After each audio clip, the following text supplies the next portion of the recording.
तो आज की इस वीडियो में हम एक नया टॉपिक देखने वाले हैं, arithmetic operator and relational operator.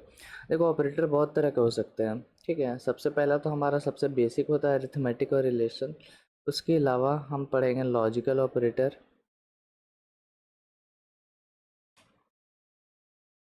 फिर हम पढ़ेंगे बिटवाइज ऑपरेटर, फिर हम पढ़ेंगे असाइनमेंट ऑपरेटर। इसी में आपका शॉर्ट हैंड ऑपरेटर भी हो जाता है। फिर आएगा आपका टर्नरी ऑपरेटर, फिर आएगा आपका मेंबरशिप ऑपरेटर, फिर आता है आपका आइडेंटिटी ऑपरेटर। तो इतना सारा ऑपरेटर आप लोगों को कवर करना है। आज के इस वीडियो में हम लॉजिकल और रिलेशनल देखेंगे। अगले वीडियो में हम अरिथमेटिक और रिलेशनल इस वीडियो में देखेंगे, लॉजिकल अगले वीडियो में देख लेंगे। बिटवाइज को थोड़ा देर के लिए यहाँ पर रोकेंगे, इसको हम थोड़ा सा लेट में डिस्कस करेंगे क्योंकि अभी हम लोग को हमने एक भी प्रोग्राम नहीं किया, बहुत सारा हमने वीडियो बना लिया है। तो कुछ प्रोग्राम करेंगे, बिटवाइज हम बाद में भी देख सकते हैं, उसका भी फिलहाल मेरे को कोई ज़्यादा काम है नहीं। ठीक है, असाइनमेंट देख लेंगे। ठीक है, असाइनमेंट ऑपरेटर हम लोगों ने ऑलरेडी देखते आया है। जैसे कि हम A=10 करते हैं, तो ये जो इक्वल टू है यही आपका असाइनमेंट ऑपरेटर होता है, लेकिन इसमें और थोड़ी सी चीज़ें हैं जो हम देखेंगे। ठीक है, उसके बाद टर्नरी ऑपरेटर को हम देखेंगे। असाइनमेंट टर्नरी एक ही में कर लेंगे। ठीक है, और ये दोनों जो ऑपरेटर है इन दोनों को हम थोड़ी देर के बाद देखेंगे। ठीक है, मेंबरशिप आइडेंटिटी। तो आपको पता चल गया हम ऑपरेटर किस तरह से करने वाला है, ताकि आपको ये नहीं लगे कि हम किसी चीज़ों को स्किप कर रहे हैं। ठीक है, चलो। तो सबसे पहले देखते हैं अरिथमेटिक ऑपरेटर। ऑपरेटर होता क्या है? कुछ ऑपरेशन करे।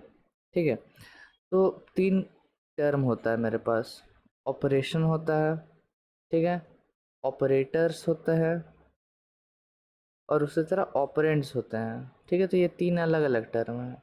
अगर मैं लिखता हूँ कि A+B, सिंपल से एक टर्म है। ठीक है, हम A और B को जोड़ना चाहते हैं, तो A+B। तो ऑपरेटर्स किसको हम बोलेंगे? तो ये जो मेरा प्लस है ये मेरा ऑपरेटर है। ठीक है, यही है जो मेरा ऑपरेट करेगा ये इस ऑपरेशन को। ठीक है, ऑपरेशन किसको बोलेंगे? ये पूरे प्रोसीजर को हम ऑपरेशन बोलेंगे। A+B के प्रोसेस, A+B को ऐड, मतलब A और B को ऐड करने वाले चीज़ को हम ऑपरेशन बोलेंगे। ठीक है, ऑपरेंड्स किसको बोलेंगे? तो A और B को हम लोग ऑपरेंड्स बोलेंगे।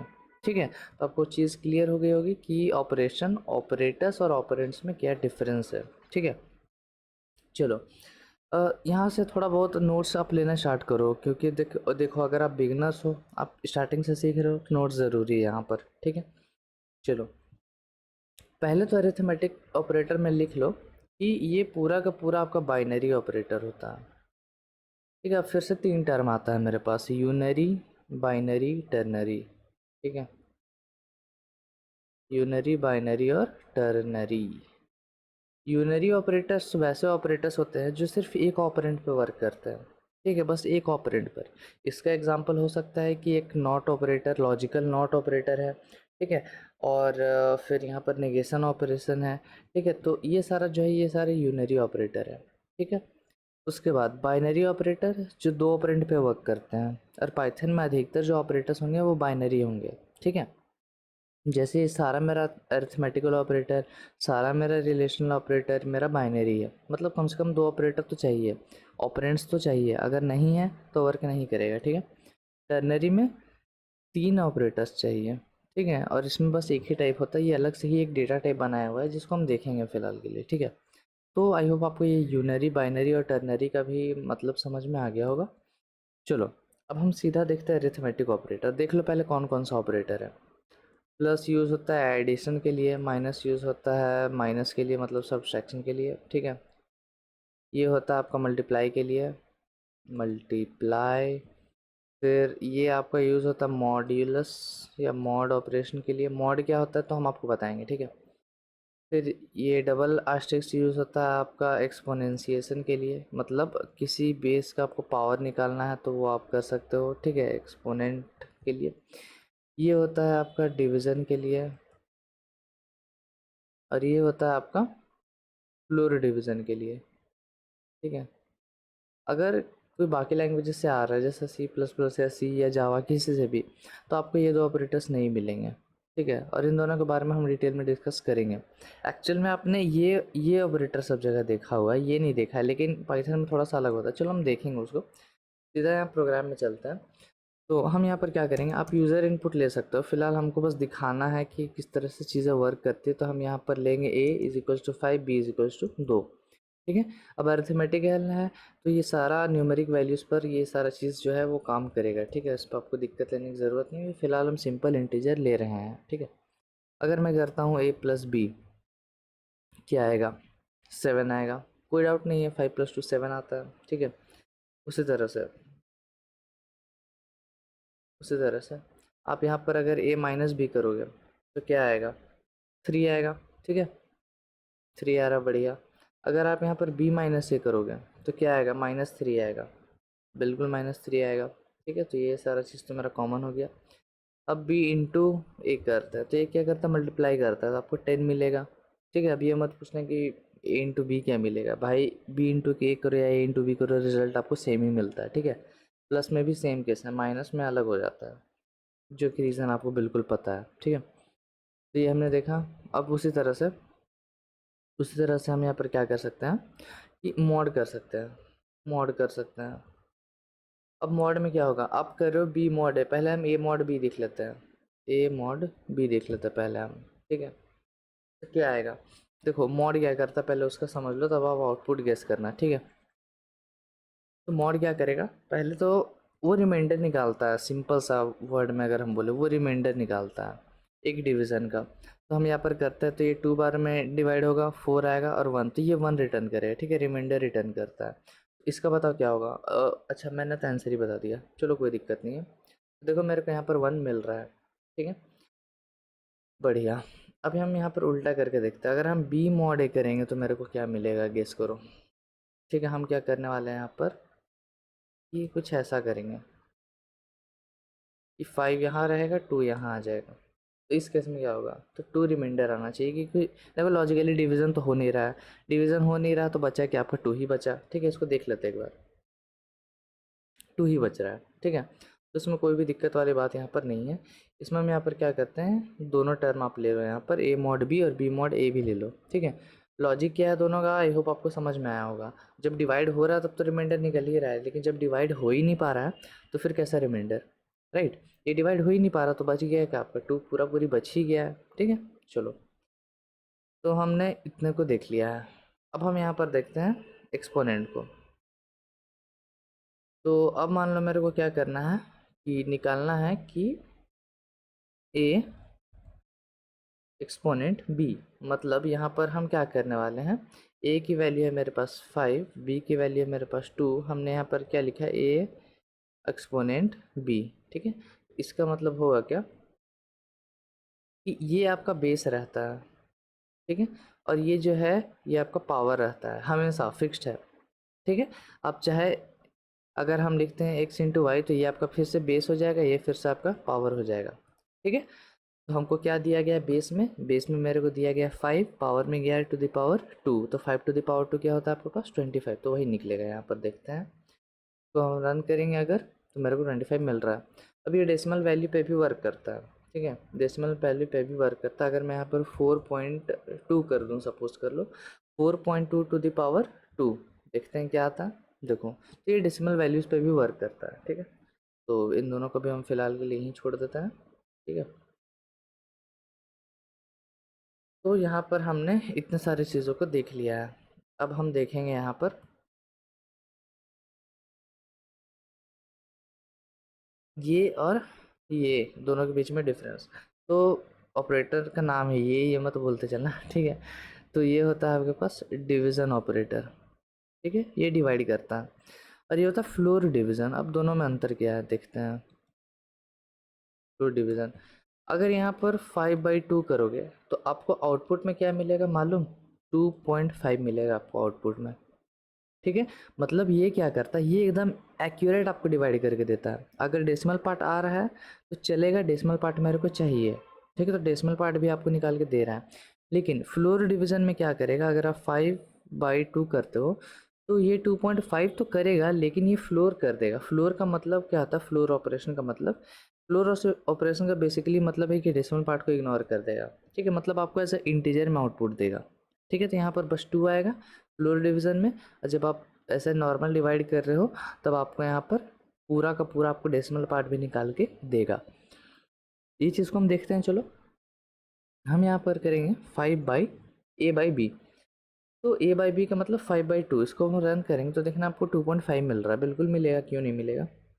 और उसी तरह से अगर हम यहाँ पर a by floor division b करते हैं तो हमको बस 2 मिलने वाला है।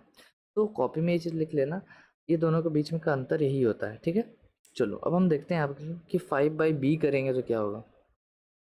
ठीक है, 5/b करेंगे तो क्या होगा। 5/b करने का मतलब ये है कि हम 2/5 कर रहे हैं। ठीक है, हम कर रहे हैं 2/5। इस केस में क्या होगा मेरे पास, देखो इस केस में हम क्या हो रहा है कि मेरे डिवीज़न तो पॉसिबल है नहीं। ठीक है, लेकिन देखो एक्चुअल में क्या हो रहा है कि ये डिवाइड तो करेगा ही। एक बार देखते हैं इसको, एक बार प्रिंट कर आके देखते हैं। ठीक है, इन दोनों को फिलहाल के लिए कमेंट में डालते हैं, रन करते हैं। अगर ये केस होता कि इसका और इसका आंसर सेम ही आता है। ठीक है, इसका और इसका आंसर सेम ही आता है, देखो। ठीक है, सॉरी यहाँ पर मैंने क्या कर दिया, b/a करना था ना। अच्छा सॉरी, रुको रुको रुको रुको रुको, यहाँ पर तो ऊपर भेजते हैं, इसको नीचे ले आते हैं। b/a और b/a।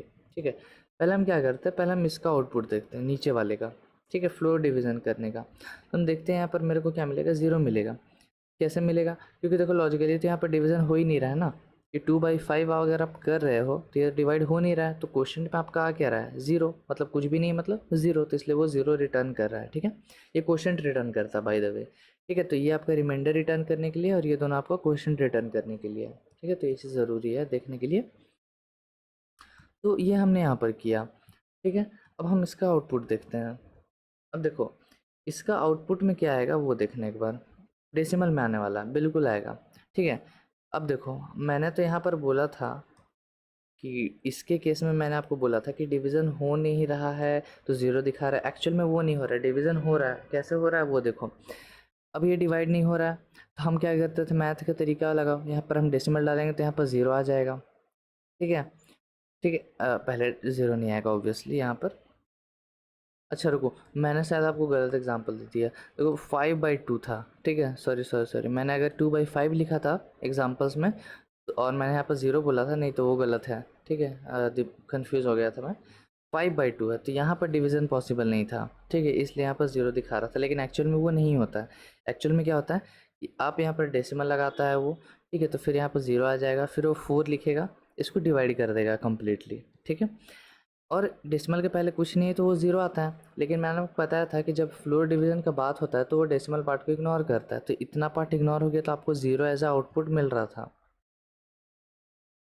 राइट। तो अब जब हम यहाँ पर नॉर्मल जब डिवीज़न करते हैं तो यहाँ पर तो डेसिमल पार्ट को इग्नोर करेगा नहीं। तो ऐसा ये 0.4 ऐसा पूरा पूरा ऐसा आपको आउटपुट निकाल के दे रहा है, इसलिए ये दोनों के बीच में डिफरेंस आ रहा है। ठीक है, तो वही जब मैं समझा रहा था तो मेरे दिमाग में आया कि मैंने आपको इसका एग्जांपल दे दिया है। ठीक है, ऐसा करके नहीं नहीं ऐसा नहीं होगा, 5/2 होगा। ध्यान रखना है, जब आप एक छोटे नंबर को एक बड़े नंबर से डिवाइड करते हो तो फ्लोर डिवीज़न में तो आपको दिक्कत होगा नहीं। सॉरी, नॉर्मल डिवीज़न में आपको दिक्कत होगा नहीं कि वो डेसिमल पार्ट सारे निकाल के आपको देने वाला है वैसे भी। लेकिन जब आप नॉर्मल डिवीज़न कर रहे हो, ठीक है, तो आपको थोड़ा सा ध्यान रखने की ज़रूरत है कि जब आप यहाँ पर कि एक बड़ा नंबर को एक छोटे नंबर से, सॉरी एक छोटे नंबर को एक बड़े नंबर से जब आप डिवाइड करते हो तब आपको 0 मिलता है हमेशा। ठीक है, चलो बढ़िया। यहाँ पर हमने सारे अर्थमेटिकल ऑपरेटर को देख लिया। आई होप आपको कोई कन्फ्यूज़न नहीं हुआ होगा अदर देन वहाँ मेरा समझाने के ऊपर। चलो खैर उसको इग्नोर कर देना। अब हम यहाँ पर लेते हैं रिलेशनल ऑपरेटर को। ठीक है, तो हम यहाँ पर लेते हैं c=10 और d सपोज कर लेते हैं 20। ठीक है, हमने 10 और 20 ले लिया। चलो तो सबसे पहले ऑपरेटर्स को समझते हैं। साइन बहुत ज़्यादा ज़रूरी है। ठीक है, अब ऐसा नहीं कि 2 क्लास वाला बुद्धि लगाना कि यहाँ पर कौवा का मुंह इधर है तो कौवा का मुंह इधर है तो छोटा होगा, इधर है तो बड़ा होगा, वैसा कुछ नहीं होता। ये फिक्स्ड है। ठीक है, अगर ये लेफ्ट साइड आपका फेस कर रहा है, ये जो ऑपरेटर आपका लेफ्ट साइड अगर फेस कर रहा है तो उसको हम लोग बोलते हैं greater than operator. Greater than operator. फिर अगर राइट साइड फेस कर रहा है तो उसको हम लोग बोलेंगे लेस देन ऑपरेटर। ठीक है, अब किस तरह से काम करता है वो देखो। हम प्रिंट करते हैं क्या सी मेरा ग्रेटर देन डी है, ये हो गया। चलो सी क्या मेरा ग्रेटर देन डी है, ये स्टेटमेंट को एक बार आप पढ़ के देखना। ठीक है, मैं क्या बोला, स्टेटमेंट को एक बार आप पढ़ के देखना। स्टेटमेंट अगर आप पढ़ोगे तो आपको क्या रीड करने में क्या आ रहा है, सी ग्रेटर देन डी। तो क्या सी ग्रेटर देन डी है, लॉजिकली तो नहीं है, क्योंकि 10 ग्रेटर देन 20 नहीं हो सकता। तो आपको क्या प्रिंट कराएगा, ये फॉल्स प्रिंट कराएगा, बिल्कुल। ठीक है। हाँ, एक और चीज़ है कि आपको ऑपरेटर में आपको ध्यान देना पड़ता है कि आपका जो आउटपुट है वो किस डेटा टाइप में आपको रिटर्न कर रहा है। ठीक है, ये बहुत इंपॉर्टेंट लॉजिक है। अभी आपको भले ही ना लगे, लेकिन फ्यूचर में इसका हम बहुत भयानक तरीके से यूज़ करेंगे, फिर उस जगह आपको दिक्कत नहीं आनी चाहिए। ठीक है, तो अरिथमेटिकल ऑपरेटर में लिख लो कि ये या तो इंटीजर या तो फ्लोट में रिटर्न करता है। ठीक है, देखो अब ये मत पूछना यार कि कॉम्प्लेक्स नंबर में क्या अरिथमेटिक काम करेगा नहीं करेगा। देखो कॉम्प्लेक्स नंबर में हम इसको डिटेल में अलग से डिस्कस करेंगे कि इसमें ऑपरेटर्स किस तरह से काम करते हैं, क्योंकि कॉम्प्लेक्स में यूजुअली आप सिंपल एडिशन तो होता नहीं है, आप रियल को अलग से ऐड करोगे, इमेजनरी पार्ट को अलग से ऐड करोगे, तो उसको हम उसी तरीके से अलग से ही देखेंगे। ठीक है, चलो बढ़िया। और उसी तरह ये जो रिलेशनल ऑपरेटर है, ये आपको बूलियन में आपका जो आंसर है उसको रिटर्न करता है, मतलब या तो ट्रू या तो फॉल्स में रिटर्न करेगा। ठीक है, इसलिए जब हम आउटपुट करा रहे हैं तो ये फॉल्स रिटर्न करे या ट्रू रिटर्न कर रहे हैं। ठीक है, बढ़िया। अब हम यहाँ पर क्या करते हैं, उसी तरीके से हम यहाँ पर दोनों का पोजीशन को स्वैप कर देते हैं। क्या डी ग्रेटर देन सी है, क्योंकि डी का वैल्यू देखो 20 है, 20 ग्रेटर देन 10, हाँ ये तो ट्रू है, तो मेरे को ट्रू आना चाहिए, तो ये ट्रू आ रहा है। ठीक है, आपको अगर नहीं समझ में आता है तो इसको ऐसा लिख लो कि डी ग्रेटर देन सी लिखा हुआ है, मतलब डी ग्रेटर देन सी। अब डी का वैल्यू है आपके पास 20, सी का वैल्यू है 10, तो यहाँ पर 20 और 10, तो क्या ये चीज़ सही है, बिल्कुल सही है कि 20 इज़ ग्रेटर देन 10 हो रहा है। या फिर आप 2 क्लास वाला बुद्धि भी लगा लो कि जिधर बड़ा है उधर मुंह खुल रहा है, तो ये भी ट्रू होगा। ठीक है, वो भी चलेगा, लेकिन आपको ये याद रखना होगा कि इसको ग्रेटर देन बोलते हैं, इसको लेस देन बोलते हैं। ठीक है, चलो बढ़िया। अगर हम यहाँ पर ये कर दे तो क्या डी ग्रेटर देन डी है, 20 ग्रेटर देन 20 नहीं, 20 20 से बड़ा नहीं है, बराबर है, तो इस केस में क्या आएगा आपके पास, फॉल्स आएगा। बिल्कुल आ रहा। आप दो सेम ऑपरेटर्स को, सेम वेरिएबल्स को भी कंपेयर कर सकते हो, इसमें कोई भी दिक्कत नहीं है। ठीक है, तो वो सिली क्वेश्चंस मत पूछना। ठीक है, अब हम देखते हैं लेस देन ऑपरेटर। तो इसका आउटपुट मेरे को बताओ उसी तरह से क्या होगा, लेस देन चेक करेगा क्या सी लेस देन डी है या नहीं, तो वो बिल्कुल है, तो यहाँ पर हम मेरे को ट्रू मिलने वाला है। ठीक है, देख लो यहाँ पर मेरे को ट्रू मिल रहा है। ठीक है, उसी तरीके से होता है मेरा ग्रेटर देन इक्वल टू। ठीक है, ग्रेटर देन इक्वल टू ये चेक करता है कि सी डी से बड़ा होना चाहिए या तो बराबर होना चाहिए। ठीक है, वो अब उसको इंक्लूड कर रहा है। ठीक है, तो क्या सी मेरा डी से बड़ा है या बराबर है, नहीं है, तो अभी मेरे को फॉल्स मिलेगा। ठीक है, लेकिन हम एक ऐसा वेरिएबल ले लें, जैसे कि हम ई ले लें, इसमें हम क्या करते हैं, इसमें हम 20 स्टोर कर देते हैं। ठीक है, तो इस केस में जब हम इसको प्रिंट कराएंगे कि क्या ई मेरा डी से बड़ा या बराबर है, तो देखो यहाँ पर ई बड़ा तो नहीं है लेकिन डी से बराबर है, तो इस केस में आपको ट्रू मिलेगा। देखो यहाँ पर आपको ट्रू मिल रहा है। ठीक है, तो ये चेक करता है, ये दो कंडीशन चेक करता है, या तो ग्रेटर देन होना चाहिए या फिर इक्वल होना चाहिए, दोनों में से एक भी कंडीशन ट्रू हो रहा है तो वो रन कर जाएगा, वो ट्रू दे देगा आपको, क्योंकि दोनों एक साथ तो पॉसिबल है नहीं, या तो बड़ा ही हो सकता है या तो बराबर ही हो जाए। ठीक है, ये क्या होता है कि दोनों रह सकता है, दोनों तो हो ही नहीं सकता ना। उसी तरीके से लेस देन इक्वल टू होता है, वही चेक करता है क्या या तो छोटा होना चाहिए या तो बराबर होना चाहिए। तो सी क्या डी से छोटा है या बराबर है, देखो बराबर तो नहीं पर छोटा है, तो इसमें केस में आपको ट्रू रिटर्न होगा। ठीक है, उसी तरह आप अगर यहाँ पर डी डाल दो, ई डाल दो, तब मेरे को पता क्या आउटपुट आएगा, अभी भी ट्रू आएगा, क्योंकि देखो ई डी से छोटा नहीं है लेकिन बराबर है, तो रन करोगे तो आपको ट्रू ही मिलने वाला है। ठीक है, तो ये हो गया आपका इतना चीज़। अब यहाँ पर देखते हैं हम equal to symbol. Equal to check करेगा, डबल इक्वल टू। अब देखो जब दोनों आपको चेक करना है दोनों बराबर है कि नहीं, दो वैल्यूज़, तो आप यहाँ पर डबल इक्वल टू यूज़ करोगे। गलती से भी इक्वल टू यूज़ मत करना, क्योंकि इक्वल टू ऑलरेडी हम यूज़ कर रहे हैं असाइनमेंट के लिए। ठीक है, एक वैल्यू को प्रोवाइड करने के लिए, एक वेरिएबल को एक वैल्यू प्रोवाइड करने के लिए। तो अगर आपको कंपेयर के लिए यूज़ करना है तो आप डबल इक्वल टू यूज़ करो, अगर आप कंप्लीट बिगिनर हो तो यहाँ पर आप थोड़ा बहुत चोक करोगे। ठीक है, तो क्या ई इक्वल टू डी है, हाँ बिल्कुल है, 20 इज इक्वल टू 20 होता है, हम रन करें तो मेरे को ट्रू दिखाने वाला है। उसी तरह अगर हम यहाँ पर सी डाल दें तो क्या सी इक्वल टू डी है, बिल्कुल नहीं है, तो मेरे को फॉल्स दिखाएगा। ठीक है, चलो बढ़िया। उसी तरीके